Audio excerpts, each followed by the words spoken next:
कमर गर्दन सीधी, शांत चित्त, स्थिर शरीर, एकाग्र मन। आंखें सहजता से बंद, लंबी और गहरी सांस लेंगे। कुछ देर रोकेंगे, सांस बाहर निकालेंगे। एक बार दीर्घ ओम का उच्चारण करेंगे। ओ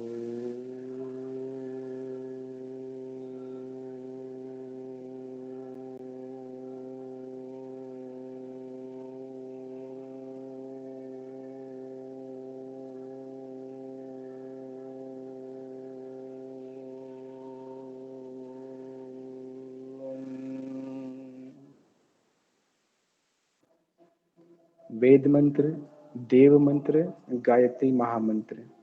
ओम भूर्भुवस्वः तत्सवितुर्वरेण्यं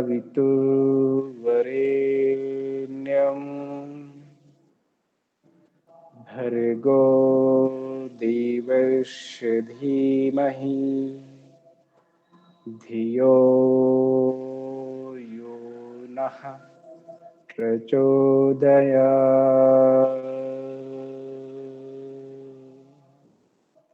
दोनों हाथों को रफ करेंगे, सजदा से चेहरे में लगाएंगे, कंधों को, सीने, पैर स्पर्श करेंगे, धीरे से अपने स्थान पे आगे की कक्षा के लिए बैठ जाएंगे। एकाग्र चित्त, शांत मन। तो चूंकि जैसा कि विवेकानंद योग एकेडमी में आप सब ने एडमिशन लिया है, आप में से कुछ पुराने विद्यार्थी होंगे, कुछ का नेट हो चुका होगा और कुछ जीआरएफ की तैयारी कर रहे होंगे। इसमें से कुछ छात्र छात्राएं ऐसे होंगे जो बिल्कुल नए एडमिशन लिए होंगे इंस्टीट्यूट में, विवेकानंद योग एकेडमी में, और कुछ ऐसे हैं जिनका अपना पुराना अनुभव रहा होगा, या फिर इसमें कुछ बैचलर्स के हो सकते हैं, कुछ मास्टर्स के हो सकते हैं। तो स्वागत है आप सबका। परिचय के रूप में मेरा नाम सुरेंद्र पटेल है। देव संस्कृति विश्वविद्यालय शांति कुंज हरिद्वार से ही सन 2013 से 2018 के बैच में मैंने अपनी बीएससी और एमएससी की पढ़ाई पूरी की है। मास्टर डिग्री होते होते ही एक बार नेट और एक बार जीआरएफ क्लियर हो गया। थर्ड सेमेस्टर में नेट हुआ और फोर्थ सेमेस्टर के अंतर्गत जीआरएफ क्लियर हो गया। टीचिंग एक्सपीरियंस रहा पंडित रविशंकर शुक्ल विश्वविद्यालय में, श्री रावतपुर सरकार विश्वविद्यालय में, और अभी वर्तमान समय में विश्व के सबसे बड़े योग के रूप में जाने वाले योग गुरु पूज्य स्वामी रामदेव जी के विश्वविद्यालय पतंजलि विश्वविद्यालय में पीएचडी का कार्य कर रहा हूँ, पीएचडी की पढ़ाई कर रहा हूँ। और जैसा कि मनन जी ने कहा कि आज आपको ओवरव्यू कराना है सिलेबस का, तो फिर उनके आदेश से, उनके मार्गदर्शन से आप सबके बीच में उपस्थित हुआ हूँ। तो सबसे पहले अभी सिलेबस में स्क्रीन शेयर करने से पहले छोटी छोटी बट महत्वपूर्ण बातें आप सबसे साझा करना चाहूँगा। और वो छोटी छोटी बातें जो हमें मोटिवेट करेंगी, हमें आगे के लिए तैयार करेंगी, हमें अपने लक्ष्य तक ले जाएगी।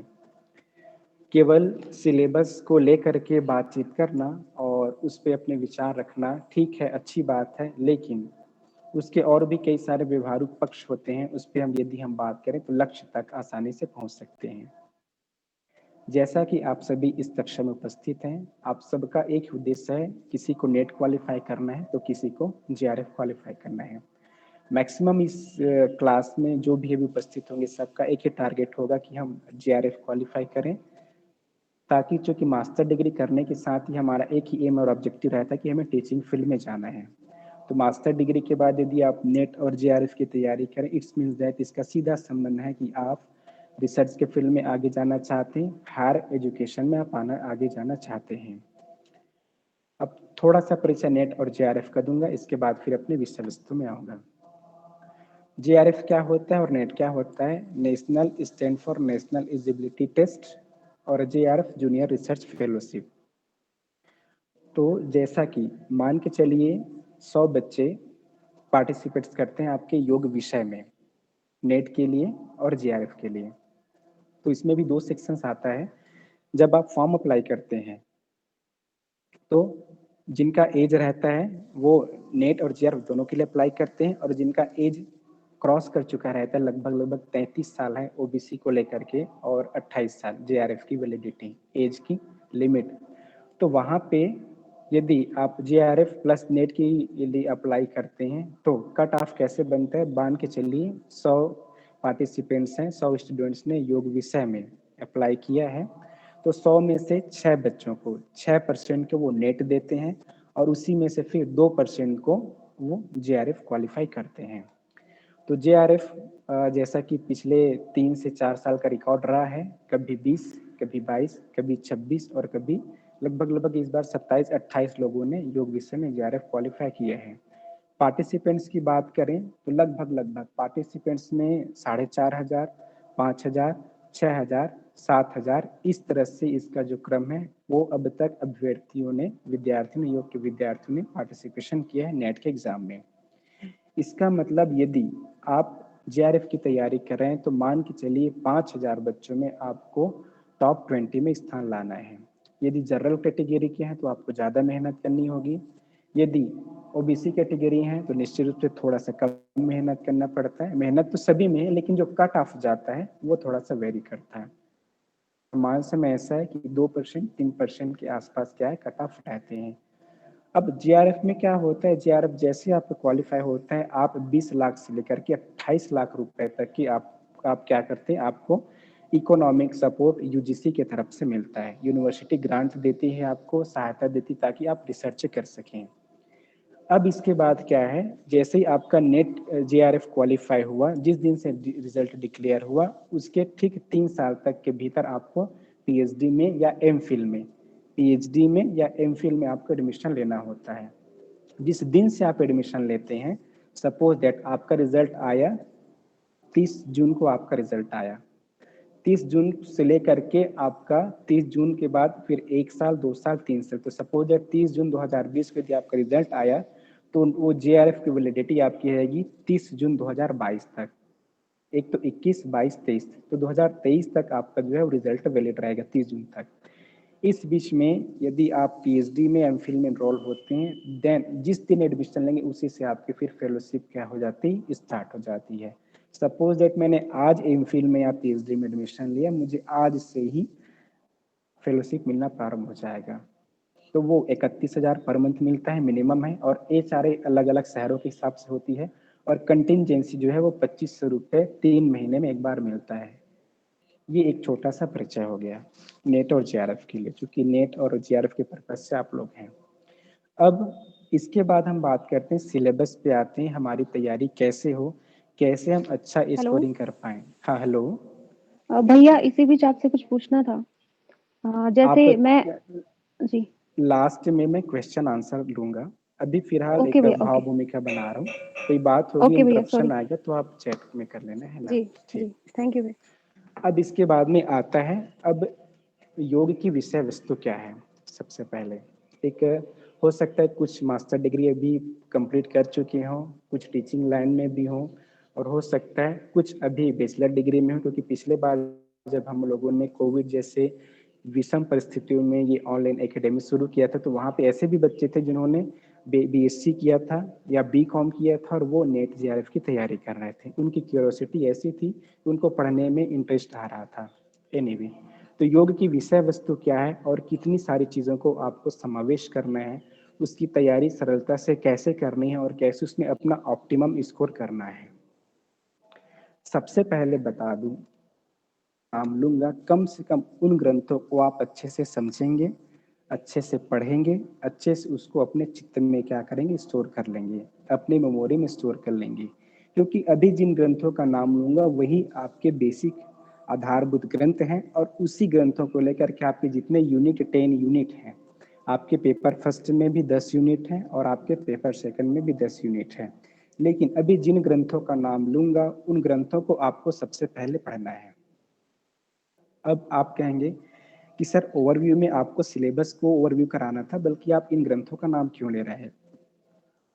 तो नेट और जेआरएफ से पहले की जो चीज आती वो आपकी आती मास्टर डिग्री।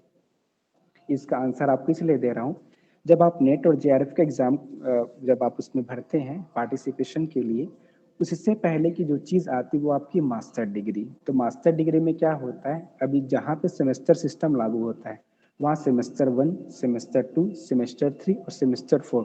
तो वहाँ पे क्या होता है, जो आधारभूत ग्रंथ होते हैं योग की उसको पहले सेमेस्टर में पढ़ाया जाता है, फिर उसके बाद थोड़ा और आगे के लेवल जो होते हैं उसको सेकंड सेमेस्टर में पढ़ाया जाता है, फिर थर्ड सेमेस्टर में, फिर फोर्थ सेमेस्टर में।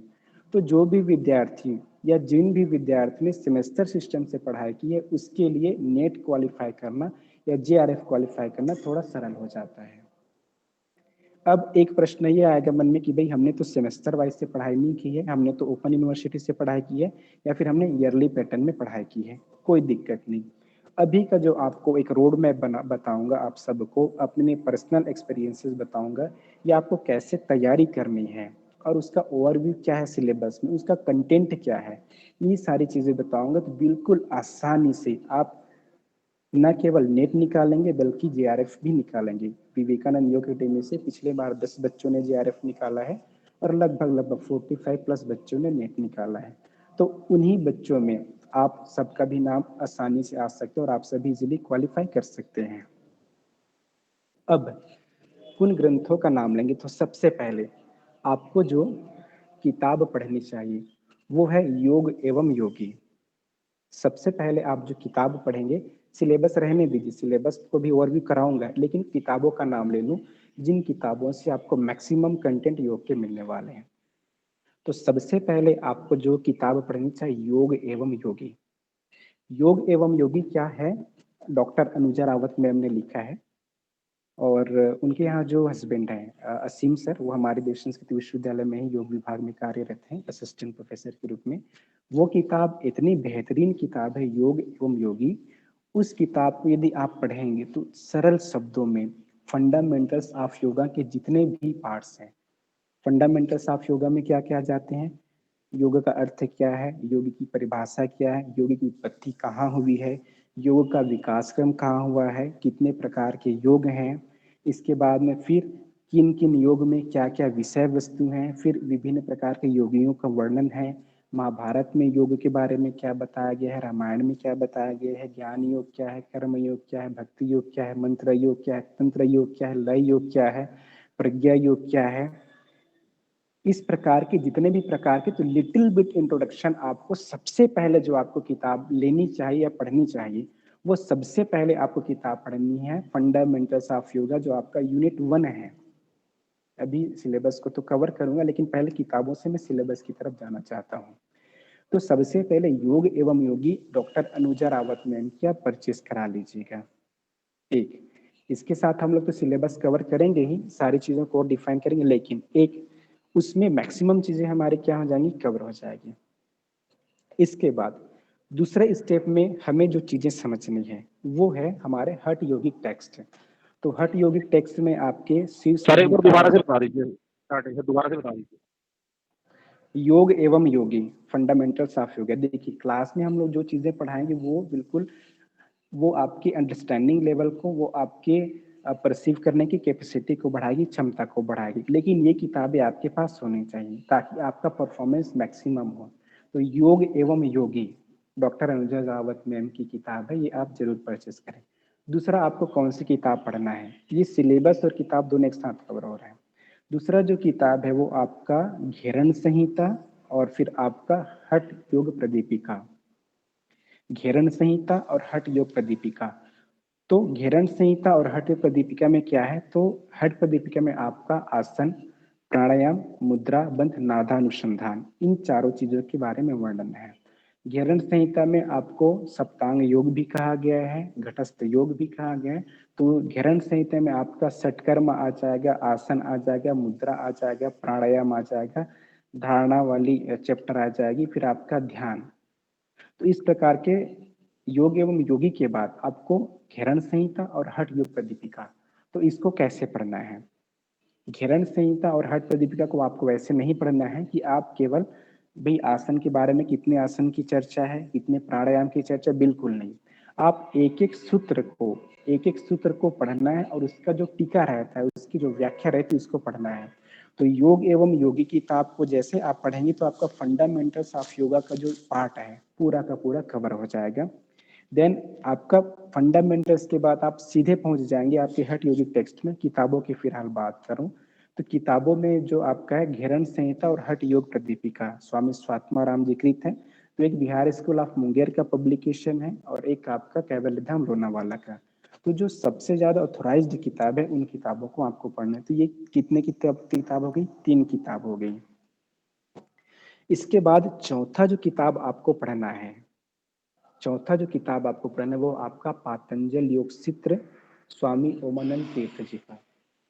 तो पातंजल योग सूत्र जब आप स्वामी ओमानंद तीर्थ जी का पढ़ेंगे तो उसमें आपको पातंजल योग सूत्र के 195 जितने सूत्र हैं उनको आपको समझना है। तो यदि आपने इन 4 किताबों को अच्छे से पढ़ लिया तो लगभग 60% सिलेबस आपका कवर हो जाएगा। लगभग 60% योग के जो सिलेबस है वो कवर हो जाएंगे। तो अच्छा, अब आप कहेंगे भाई 60% सिलेबस कवर हो गया तो बाकी के 40% सिलेबस में क्या है? दरवाजा लगा दो। 60% यदि सिलेबस आपका कवर हो गया तो बाकी के सिलेबस में क्या है? तो बाकी की सिलेबस में आपका जो है वो है आपका प्रमुख उपनिषद, जिसमें ईशावास्य उपनिषद, बृहद आरण्यक उपनिषद, श्वेता सत्वर उपनिषद, केनोपनिषद, कठोपनिषद, इस तरह के जो आपके प्रमुख उपनिषद हैं उसमें लगभग 9 से 10 उपनिषद हैं यूनिट 2 में। फिर यूनिट 3 की यदि आप बात करेंगे तो उसमें आपको केवल योग उपनिषद है। एक तो प्रमुख उपनिषद जिसको आचार्य शंकर जी ने 10 प्रमुख उपनिषदों में ईशादी 9 उपनिषद जो आपके यहाँ का श्री गीता पेज गोरखपुर का है उसमें सारी इंफॉर्मेशन है। उसके बाद योग उपनिषद है। तो ये थोड़ा आपके लिए कॉम्प्लिकेटेड होगा जो नए बच्चे हैं। तो जो नए बच्चे हैं तो आपको पूरा ओवरऑल सिलेबस को समझने से पहले आप किन किन चीजों को समझेंगे? सबसे पहले आप समझेंगे योग एवं योगी की किताब को। योग एवं योगी की किताब के बाद आप घेरण संहिता को, घेरण संहिता के बाद फिर आप हठ योग प्रदीपिका को। और इन तीनों किताबों को अच्छे से पढ़ने के बाद, समझने के बाद जो आपका अगला स्टेप आएगा वो आपका आएगा आपका ये पातंजल योग सूत्र। और पातंजल योग सूत्र को जब इन 4 ग्रंथों को आप पढ़ेंगे उसके बाद आपको ईशादिना उपनिषद वाले सिलेबस में आपको जाना है, उसको पढ़ना है। और इसके बाद फिर आपके योग के जो प्रमुख उपनिषद हैं वो। तो लगभग इतने में आपका 6 यूनिट कवर हो जाएगा। तो अभी मैं जो आपको ओवरव्यू करा रहा था, किसका ओवरव्यू करा रहा था? ये एक्चुअल में आप जब सेल्फ स्टडी करेंगे, सेल्फ प्रैक्टिस करेंगे तो क्यों हम जो हमारे विवेकानंद योग एकेडमी होगी उसका एक पार्टिकुलर शेड्यूल होगा। हम धीरे धीरे क्या करेंगे? आपके एक एक सिलेबस को एक एक यूनिट वाइज, एक एक टॉपिक वाइज पढ़ाते जाएंगे। लेकिन इस पढ़ाने के साथ साथ आपको अपना सेल्फ स्टडी भी करना चाहिए। तो सेल्फ स्टडी में जो किताबों का सीक्वेंस बताया है, योग सूत्र के राइटर का नाम है स्वामी ओमानंद तीर्थ, गीता पेज गोरखपुर से आती है। तो उसके बाद अब जब आप उपनिषद की पढ़ाई करेंगे जिसमें ईशादी उपनिषद की किताबें आ जाएंगी, फिर योग से रिलेटेड प्रमुख उपनिषद, योग उपनिषद और प्रमुख उपनिषद, उसी के साथ आपको फिर श्रीमद् भगवद गीता पढ़ना है। क्योंकि श्रीमद् भगवद गीता और उपनिषद लगभग इसका जो कंटेंट है एक जैसा है। तो उपनिषदों में जिन चीजों का वर्णन है वो क्या है?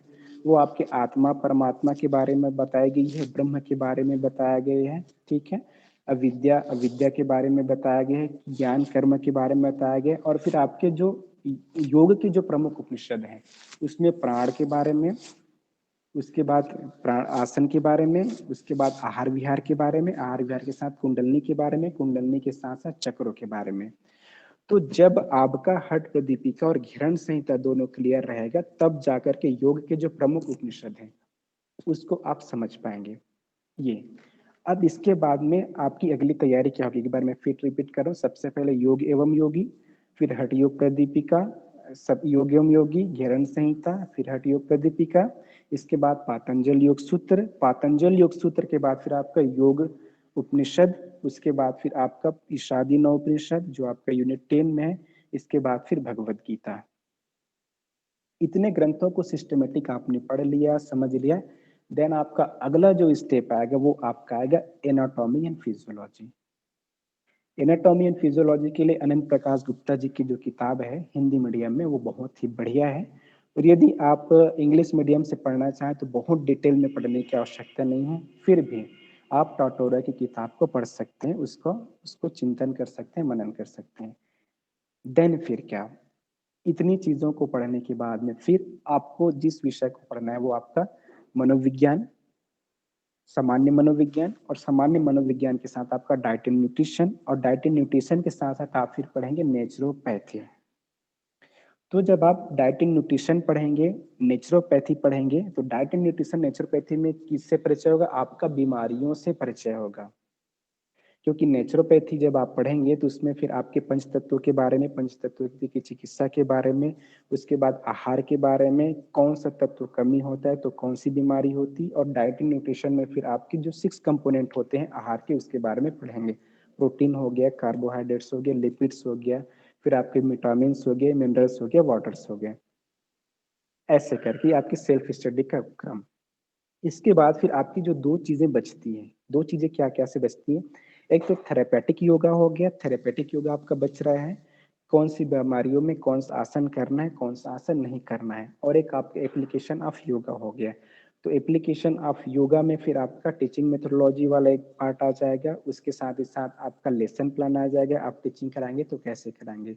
तो इस प्रकार से जब आप सीक्वेंस में किताबों को पढ़ेंगे, चीजों को समझेंगे, उसको रिविजन करेंगे, तब क्या होगा, आप पूरा का पूरा नेट का जो सेकंड पेपर है, योग का जो सेकंड पेपर है, नेट का सेकंड पेपर योग, फर्स्ट पेपर तो आपका फर्स्ट पेपर है टीचिंग रिसर्च एप्टीट्यूड, तो योग का पूरा पूरा कंटेंट आपका तैयार हो जाएगा। ये एक बात होगी। तो आपको इस सीक्वेंस में आपको क्या करना है, आपकी सेल्फ स्टडी की जो प्लान होंगी उसको करना है। अब इसके बाद हम ओवरव्यू की बात करते हैं। सर यूनिट 9 के लिए कौन सी बुक पढ़ना है? ठीक, अभी ये तो हो गया, मुझे जनरल आप सब लोगों से चीजें शेयर करनी थी। इसके बाद अब मैं स्क्रीन शेयर करने जा रहा हूँ, इसमें ओवरव्यू सिलेबस का मैं क्या करूंगा, उसको डिफाइन करूंगा कि इसमें क्या चीजें हैं और कौन सा यूनिट किसको कवर कर रहा है। अभी किताबें, उन किताबों का नाम लिया जो किताबें आपके पास होनी चाहिए। क्यों? ये किताबें जब होंगी तो जब क्लास टीचर आपको विवेकानंद योग एकेडमी में पढ़ाएंगे तो उस समय क्या होगी, आपको उसको देखना है, उसको पहले से पढ़ के आना है, क्लास में पढ़ाएंगे तो भी उसको पढ़ना है, और उसके बाद या फिर क्लास के बाद उसको पढ़ना है। तब जो आपका मेमोरी लेवल होगा, अंडरस्टैंडिंग लेवल होगा, जो आपका कॉग्निटिव लेवल होगा, क्या होगा, बहुत ही ज्यादा अब्रॉड होगा। तो ये किताबों का परिचय दिया, योग के सिलेबस के बारे में नहीं किया।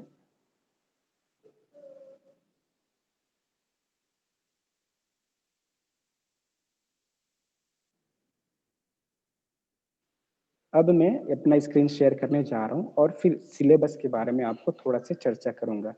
अब तक किताबों के बारे में चर्चा थी, अब सिलेबस को लेकर के किताबों को कोरिलेट करूंगा। स्क्रीन शेयर का ऑप्शन है, शेयर स्क्रीन,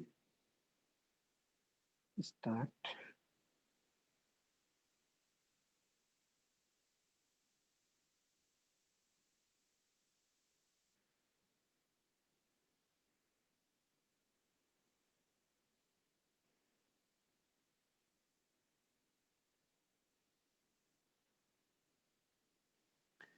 एक फिलहाल अभी अब मुझे स्क्रीन दिखाई नहीं दे रहा है, तो कोई एक अनम्यूट करके बता दे मेरा स्क्रीन प्रॉपर शो हो पा रहा है या नहीं हो पा रहा है।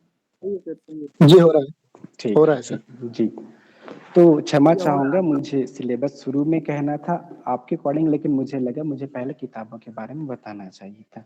तो देखिए, सबसे पहले पाठ्यक्रम आपका यहाँ पे सामने है, मैं जूम किया हूँ। तो सबसे पहला यूनिट है योग के आधारभूत तत्व। अब यहाँ पे भी देखिए इन्होंने यूनिट वाइज किसको रखा है, योग के आधारभूत तत्व, जिसमें योग का इतिहास और योग के विविध संप्रदाय। फिर दूसरा में प्रमुख उपनिषद है, भगवत गीता है, योग वशिष्ठ है। तीसरा में योग उपनिषद, चौथे में पातंजल योग सूत्र, पांचवें में हठ योग के ग्रंथ, छठे में सामान्य मनोविज्ञान, मानव शरीर रचना एवं क्रिया विज्ञान, आहार एवं पोषण, योग एवं स्वास्थ्य, प्रयोग, योग अनुप्रयोग, क्रियात्मक योग। तो ये मोटे मोटे रूप में ये आपके जो कैटेगराइजेशन किए गए यूनिट वाइज में, ये यूनिट के नाम है, इसके अंदर का जो कंटेंट है उसको हम लोग करेंगे। तो जैसे यहाँ पे सबसे पहले आपका जो आधारभूत तत्व के लिए हमने योग एवं योगी किताब को प्रेफरेंस कराया, आपको बताया। फिर हठ योग के ग्रंथ के रूप में आपका सबसे पहले हालांकि उसमें 5 से 6 हठ योग के ग्रंथ हैं जो मेन आपको पढ़ना है। तो इसमें आपको हठ योग प्रदीपिका और घेरण संहिता, फिर इसके बाद में फिर आपको पातंजल योग सूत्र के बारे में बताया। इसके बाद फिर आप योग उपनिषद पढ़ेंगे, आपका फिर प्रमुख उपनिषद, भगवद गीता, योग वशिष्ठ, फिर आपका सामान्य मनोविज्ञान।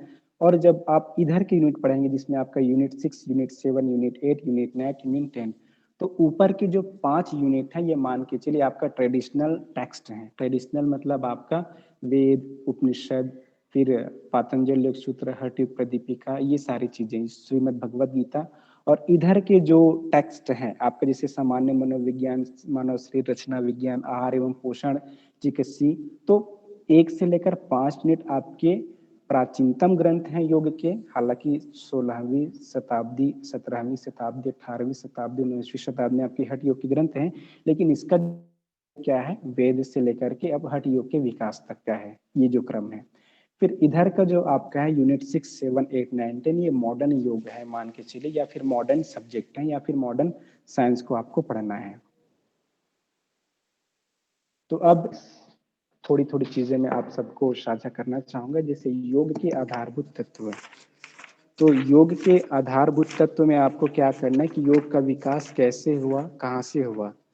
तो अलग अलग मान्यताएं हैं। कोई कहता है कि हिरण्यगर्भ योगस्य वक्ता नान्य पुरातना, एक ये वाला कॉन्सेप्ट है।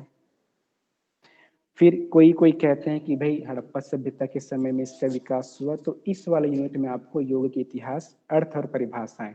तो परिभाषाओं में आपको क्या करना है, श्रीमद् भगवद गीता में विभिन्न प्रकार की परिभाषा दी गई है, और आपके उपनिषद में विभिन्न प्रकार की परिभाषा दी गई है। लिंग पुराण में अलग परिभाषा है, स्कंद पुराण में अलग परिभाषा है, महर्षि व्यास ने अलग परिभाषा दी है, केवल्योपनिषद में अलग परिभाषा है, महोपनिषद में अलग परिभाषा है। तो ये जितना भी कंटेंट है आपका, जैसे वेद, उपनिषद, प्रस्थान का परिचय, पुरुषार्थ, चतुष्टय की अवधारणा, सत दर्शन की सामान्य अवधारणा, ये पूरा का पूरा आपका जो इकाई एक है, ये योग एवं योगी किताब में आपको कंप्लीट स्टडी मटेरियल मिल जाएगा। तो ये पूरा पूरा इकाई एक जो होगा आपको उसी से क्या करना है, कवर करना है। अभी जो आधुनिक काल में योग, जैसे स्वामी विवेकानंद जी हो गए, श्री अरविंद, महर्षि रमण, महर्षि दयानंद सरस्वती, इनकी जो योग परंपराएं, ये नए वाले सिलेबस में ऐड किया गया है, पहले इसमें नहीं था। कबीरदास जी, तुलसीदास जी, सूरदास जी भी ऐड किए गए हैं। तो ये आपका यूनिट 1 किस में हो गया, योग एवं योगी वाले किताब में। फिर इसके बाद में अभी इसमें नहीं जाऊंगा, मैं सीधा जाऊंगा आपका हठ योग के ग्रंथ में, उसके बाद फिर बैक आएंगे। तो हठ योग के ग्रंथ में देखिए क्या क्या है। हठ योग और हठ योग के ग्रंथों का परिचय। तो इसमें योग बीज, गोरक्ष संहिता, शिव संहिता, वशिष्ठ संहिता, सिद्ध सिद्धांत पद्धति, हठ प्रदीपिका, घेरण संहिता, हठ रत्नावली।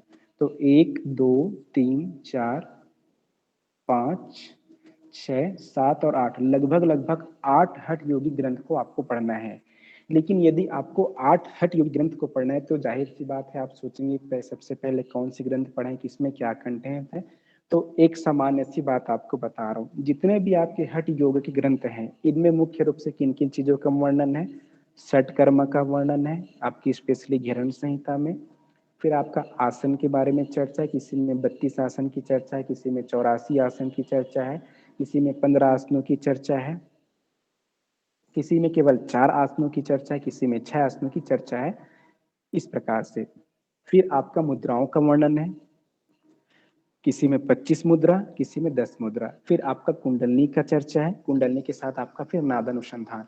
तो ये अभी जो आपको 4 से 5 बातें बताई गई, जैसे आपका षट कर्म, षट कर्म के बाद आसन, आसन के बाद प्राणायाम, प्राणायाम के बाद मुद्रा एवं बंद, मुद्रा एवं बंद के बाद नाद अनुसंधान, लगभग 5 चीजें पूरा पूरा। यदि आप हठ प्रदीपिका और घेरण संहिता के ग्रंथ पढ़ लें तो आपको फिर योग बीज का कॉन्सेप्ट, गोरख संहिता का कॉन्सेप्ट, शिव संहिता, वशिष्ठ संहिता कॉन्सेप्ट, और आपको हठ रत्नावली का कॉन्सेप्ट क्या आ जाएगा, समझ में आ जाएगा। तो सबसे पहले घेरण संहिता और हठ रत्नावली, ये हठ प्रदीपिका आप पढ़ें हठ योग के ग्रंथ में। अब इसके बाद फिर हम बात करते हैं सिद्ध सिद्धांत पद्धति, हमने छोड़ा था। तो सिद्ध सिद्धांत पद्धति गोरक्षनाथ जी द्वारा रचित हठ योग के ग्रंथ हैं। इसका थोड़ा सा जो वो है पैटर्न है, थोड़ा अलग तरीके से, थोड़ा हट से है। 5 5 के समूह ने इन्होंने बहुत सारी चीजों को क्या किया, डिफाइन किया है। तो ये आपके हठ योगी ग्रंथ में अपन आ गए। ये यही सारी चीजें देखिए, इसमें आप यदि देख पाएंगे तो साधक बाधक तत्व, आपके आहार आ गया, फिर आपका आसन आ गया, फिर प्राणायाम आ गए, मुद्रा और बंद आ गया, प्रत्याहार, ध्यान की अवधारणा और नाद अनुसंधान। इन्हीं सारी चीजों में आपके जो 8 हठ योग के ग्रंथ हैं पूरा क्या हो जाएंगे, कवर हो जाएंगे। इसके बाद में फिर बैक चलता हूँ आपका पातंजल योग सूत्र में। तो पातंजल योग सूत्र जैसे पूरे दुनिया में श्रीमद् भगवत गीता की जो वैल्यू है सामान्य लोगों के लिए, वैसे ही योग के प्रतीकों के लिए, योग के साधकों के लिए पातंजल योग सूत्र क्या है, श्रीमद् भगवत गीता से कम नहीं है। तो श्रीमद् भगवत गीता जैसे आपका पातंजल सूत्र, इसमें आपका जो स्वामी ओमानंद तीर्थ जी का जो पातंजल योग प्रदीप है, वो किताब हमें बहुत ही ज्यादा सहायक होगी। तो अब क्या करेंगे, आप घिरण संहिता हठ प्रदीपिका के भी एक एक सूत्रों को पढ़ेंगे। इवन आपके जो टीचर आएंगे उनसे भी मेरी रिक्वेस्ट रहेगी या प्रार्थना रहेगी, या फिर मैं कभी क्लास में तो एक एक सूत्रों की व्याख्या करेंगे। पिछले बार जब हठ प्रदीपिका लगभग 8 से 10 क्लासेस मैंने ली थी मुश्किल से, उसमें हठ प्रदीपिका के सारे श्लोकों को एक से लेकर के आखिरी तक के सारे श्लोकों को पढ़े थे, उसको अलग अलग तरीके से डिफाइन किए थे, अलग अलग तरीके से समझे थे। तो हमारा हठ योग प्रदीपिका जो एक ही हठ ग्रंथ था, उन्हें लगभग लगभग 3 से 4 यूनिट के कंटेंट को पूरा क्या किया था, कवर किया था। तो ऐसे आपका पातंजल योग सूत्र है, ये आपकी बहुत सारी चीजों को क्या करेगा, कवर करेगा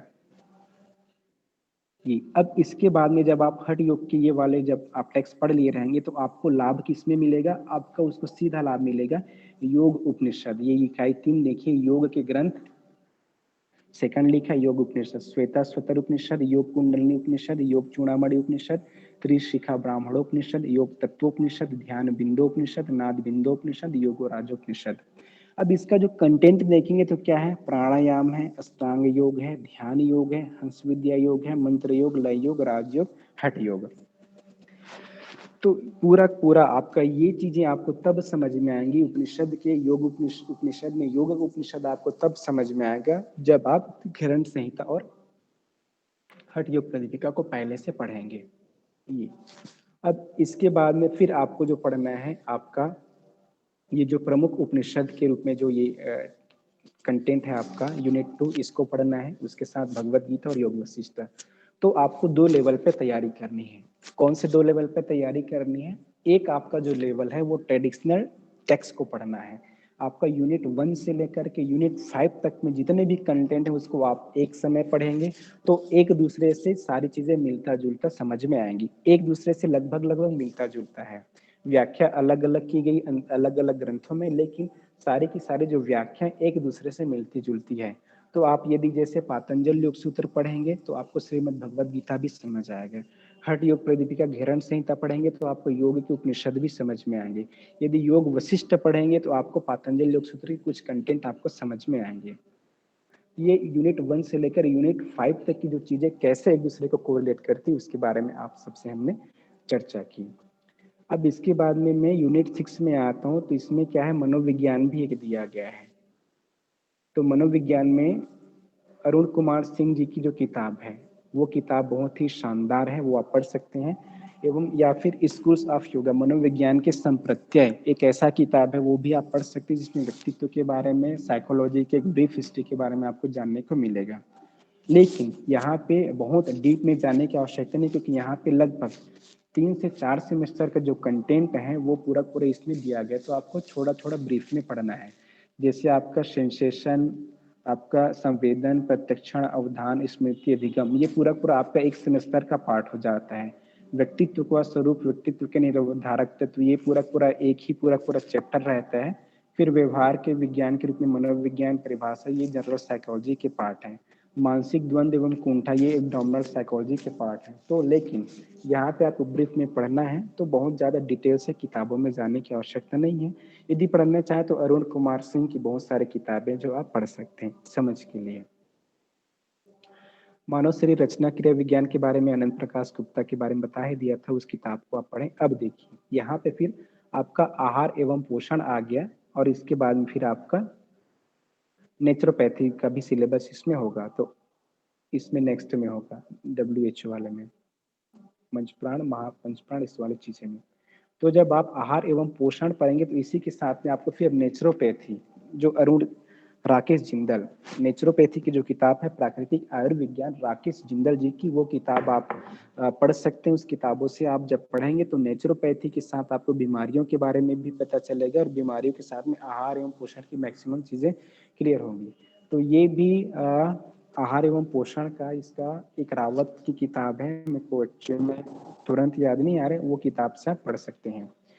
इसके बाद में आपका ये जो योग एवं स्वास्थ्य है, योग एवं स्वास्थ्य, तो इसमें देखिएगा इसका जो कंटेंट है, जैसे त्रिगुण की अवस्थाएं, पंच महाभूत, पंच प्राण, स्वास्थ्य, चिकित्सा, शारीरिक, मानसिक, सामाजिक, आध्यात्मिक स्वास्थ्य, फिर आपका यौगिक आहार, आहार का सामान्य परिचय, मिताहार, पारंपरिक योग के ग्रंथों के अनुसार योग के आहार का वर्णन, वात पित्त कफ इन सब का वर्णन, फिर स्वस्थ जीवन शैली। तो ये सारी चीजें ऑलरेडी आप जो यूनिट 1 से लेकर यूनिट 5 तक रहेंगे उसमें आप चीजें पढ़ लिए रहेंगे। तो जब एक यूनिट 1 से लेकर यूनिट 5 तक ही आप यदि अच्छे से चीजों को पढ़ लिए रहेंगे तो आपको इधर के जो यूनिट है 6, 7, 8, 9, 10 इसको आपको समझने में सहायता मिलेगी। फिर चिकित्सकीय अनुप्रयोग में ये जितने भी आपकी चीजें हैं, ये चिकित्सकीय अनुप्रयोग में आपका integrated approach of positive health, ये डॉक्टर HR नागेंद्र सर की किताब है, इसमें सारी चीजें मिल जाएंगी। मतलब ये यूनिट मिलेगा आपको। योग के अनुप्रयोग में ये इसमें क्रियात्मक योग में ये मिलेगा। क्रियात्मक योग के लिए आपका पूरा पूरा इस व्यास से yoga guru doctor HR Nagendra sir हैं, उनकी किताब में integrated approach of positive health में मैक्सिमम चीजें मिल जाएंगी।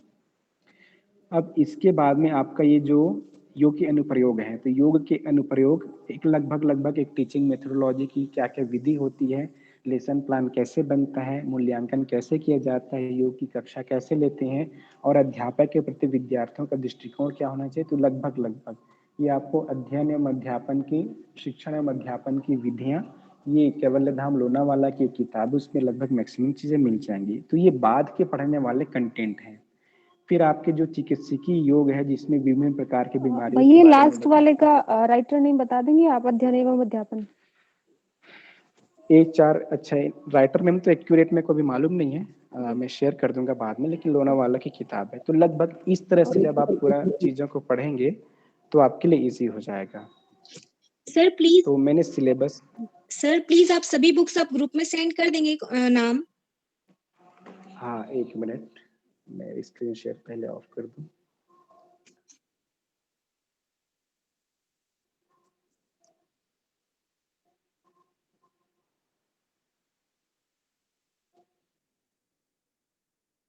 लग रहे हैं तो लगभग AMI खरोटे, ठीक। तो यहाँ पे हमने सिलेबस के एक एक चीजों को आपको ओवरव्यू नहीं करा, हमने किसको करा, ओवर करा, किताबों को ओवरव्यू कराया, फिर आपको किन चीजों को कैसे किस सीक्वेंस में पढ़ना है उसके बारे में आपको बताया। तो ये किताबों में आपको ये चीजें शेयर कर दी जाएंगी, तो आप इस तरह से आप integrated approach of positive health ये है। तो अब आगे क्वेश्चन आंसर का सेशन रखते हैं 5 से 10 मिनट के लिए, एक एक करके आप प्रश्न रखिए, कोई बात हो तो आप उससे साझा कीजिए। अच्छा जी एक भैया। मिनट और, कि आपका जो सिलेबस है वही आपका रोड मैप है। आप सिलेबस से लेकर, सिलेबस जो आपका है वही आपका रोड मैप है, आप उसी को पढ़ें, उसी को आप ज़्यादा से ज़्यादा उसका नॉलेज को एलोबोरेट करने का प्रयास करें और चीज़ों को गहनता से समझें। अब प्रश्न और आंसर के लिए आप अपनी बात रख सकते हैं। जी भैया। भैया जो आपने ये यूनिट 7 में बताया है योग एवं स्वास्थ्य में कि उसमें हमें नेचुरोपैथी पढ़ना है, लेकिन नेचुरोपैथी में तो ये चीजें नहीं आती ना, पंचकोश पंच महाभूत, ये तो according to Ayurveda, according to Ayurveda है, लेकिन प्राकृतिक आयुर्विज्ञान के जो कंटेंट हैं वो आपको बहुत ज़्यादा सहायक होंगे, क्योंकि जल चिकित्सा, मिट्टी चिकित्सा, आकाश चिकित्सा, वायु चिकित्सा, अग्नि चिकित्सा जब आप पढ़ेंगे तो उसमें आपको बहुत सारी चीज़ें समझ में आएंगी, क्योंकि आपका जो योग का जो पूरा कंटेंट है वो बहुत सारी चीज़ों को लेकर के बना है। केवल पार्टिकुलर एक किताब पढ़ेंगे तो अंडरस्टैंड नहीं होगी। पंच महाभूत में आप पृथ्वी जल अग्नि वायु आकाश आ जाएगा, उसमें फिर पंच नेचुरोपैथी जहाँ आएगी वहां पे फिर आपका थेरेपी बेस्ड आ जाएगा ना, तो वो आप जरूर रखें। किताब को इसलिए मैंने रेफरेंस पे प्रेफर किया, फिर आपको रिकमेंड किया कि आपकी अंडरस्टैंडिंग बढ़े। ठीक है जी भैया, थैंक तो यू। और कुछ और प्रश्न है? जी धन्यवाद अंकिता जी। नमस्ते सूर्येंद्र सर। जी नमस्ते। अब क्लियर हो गया। टीचिंग मेथड के लिए आप केवल धाम का एमएल घरोटे का बुक की बात कर रहे हैं? एमएल हाँ जी घरोटे, जी, एस उसी के किताब। गांगुली। हाँ जी जी, वही जी किताब है। जी जी जी जी, जी, आप लोग नोट डाउन कर जी। लीजिए। सर एक बार रिपीट कीजिए, क्या बता रहे हैं? एम घरोटे जी हैं और एक कोई एस के गांगुली जी हैं। क्या नाम गांगुली। है? एस के गांगुली। भैया हाँ सर। हेलो हाँ जी। हेलो। हाँ भैया, मैं ये पूछ रही थी कि योगोपनिषद के लिए कौन सी बुक पढ़ना है, जी योगोपनिषद जितने भी हैं। ठीक, बहुत ही अच्छा प्रश्न आपने किया, मैं भूल गया था बताने के लिए। आपके जो गायत्री परिवार का जो साधना खंड, ब्रह्म विद्या खंड और आपका एक है उपासना खंड, ब्रह्म विद्या खंड और एक और है ज्ञान खंड। ज्ञान खंड। हाँ, तो ज्ञान खंड, ठीक, ज्ञान खंड। तो ये जो 3 आपके उपनिषद के जो पब्लिकेशंस हैं गायत्री परिवार के, अखंड ज्योति संस्थान मथुरा के, वो आप ग्रंथ उपनिषद पढ़ेंगे तो आपको इजी वे में सारी चीजें समझ में आ जाएंगी। तो आपके योग के प्रमुख उपनिषद और फिर आपके प्रमुख उपनिषद, योग के उपनिषद और प्रमुख उपनिषद, इसका पूरा पूरा जो यो 2 यूनिट है, ये ज्ञान खंड, साधना खंड और आपका ब्रह्म विद्या खंड, इन तीनों खंड में आपका कवर हो जाएगा। और भैया एक बुक ये भी है ना, उपनिषद सार संग्रह, तो इसमें भी है सारे उपनिषद उपनिषद। सार संग्रह जो है मनोज बिश्नोई जी की किताब है, जी साथ में ही पढ़े हैं हम लोग, तो बहुत अच्छा उन्होंने कंटेंट लिया है। अभी एमसीक्यूज की तरफ आपको इसलिए नहीं लेके गया क्योंकि एमसीक्यूज पढ़ेंगे तो आपका जो डिटेल डिस्क्रिप्शन है चीज़ों का, वो चीज़ें समझ में आएंगी। एमसीक्यूज आपको उस समय आपको पढ़ने के लिए कहेंगे जिस समय आपका पेपर नज़दीक में आ जाएगा या जब आपके टेस्ट होने वाले रहेंगे। अभी आप ओरिजिनल टेक्स्ट को पढ़ें तो आपका जो समझ होगा वो बहुत ज़्यादा ह्यूज लेवल पे होगा। जी। और एक और भैया ये ठीक ईशादीन है, उपनिषद है, इसमें हमारे जो इशादी प्राचीन उपनिषद भी उपनिषद। पढ़ सकते हैं, वो बहुत ही प्यारी किताब है गीता प्रेस गोरखपुर का, लेकिन उसका कंटेंट जो है थोड़ा लंबा है। तो ये जो ज्ञान खंड, साधना खंड, ब्रह्म विद्या खंड है, इसमें थोड़ा सा सरल शब्दों में चीजें बताई गई और जितना आपके काम की चीजें हैं आप उन्हें भी पढ़ सकते हैं समझने के लिए, लेकिन सबसे पहली प्रायोरिटी आपकी ये किताब, ये ग्रंथ हो। ओके भैया। जी ओके एक भैया। बार ये बता दीजिए, जो आपने एस के गांगुली और एमएल घरोटे की बुक बताई है, वो किस यूनिट के लिए है? ये आपका यूनिट, ये शिक्षण वाला था ना, अभी बीच में सीक्वेंस चेंज हुआ है, ये आपका है लास्ट यूनिट है। नहीं, योग अनुप्रयोग का है, योग अनुप्रयोग का है। सर योग अनुप्रयोग का है ये? हाँ, शिक्षण विधियां जो है ना उसी में। नंबर बताएंगे एक बार? यूनिट भैया एक क्वेश्चन पूछना था। यूनिट ठीक है, बता देता हूँ, वेट करो। 9 यूनिट है, 9। यूनिट 9 है। जो नहीं नहीं आपने नहीं, यूनिट इंटीग्रेटेड 9 नहीं है आपका। फिर? हाँ, इसी में तो है, ठीक, यूनिट 9 में है, और योग के सर अनुप्रयोग में ही है। हाँ, और जो आपने integrated approach of positive health बताई है, ये क्रियात्मक योग, क्रियात्मक योग, अच्छा क्रियात्मक, ये तो क्रियात्मक ये योग पहले वाले सिलेबस में आपकी यूनिट 9 में था, अभी 10 में आ गया है। अच्छा 10 में आ गया है। और जी जो ये integrated approach of positive health आपने बताया है, ये यूनिट 10 के लिए है? हाँ बिल्कुल, इसमें आपका आसन प्राणायाम मुद्रा बंद भी आ सकता है। Okay okay okay, thank you so much. जी सर ये आपने जो ज्ञान खंड और ये जो बुक के नाम बताए हैं, साधना खंड, ये इसका जी, राइटर कौन है? पंडित श्री राम शर्माचार्य जी, वेद मूर्ति तपोनिष्ठ युग ऋषि पंडित श्री राम शर्माचार्य, गायत्री परिवार के संस्थापक, हम सब के आदरणीय पूज्य गुरुदेव। ठीक है, थैंक यू सर। भैया एक तो क्वेश्चन पूछना था। जी एक हमारी कल क्लास हुई थी तो उसमें बताए थे कि आदि शंकराचार्य जी ने भी श्वेत सतर उपनिषद का भाष्य किया है, तो ये तो जी उपनिषद है शायद, तो मतलब हम्म। उपनिषद में तो नहीं है, तो उन्होंने ही किया है या नहीं किया, ये कंफ्यूजन है।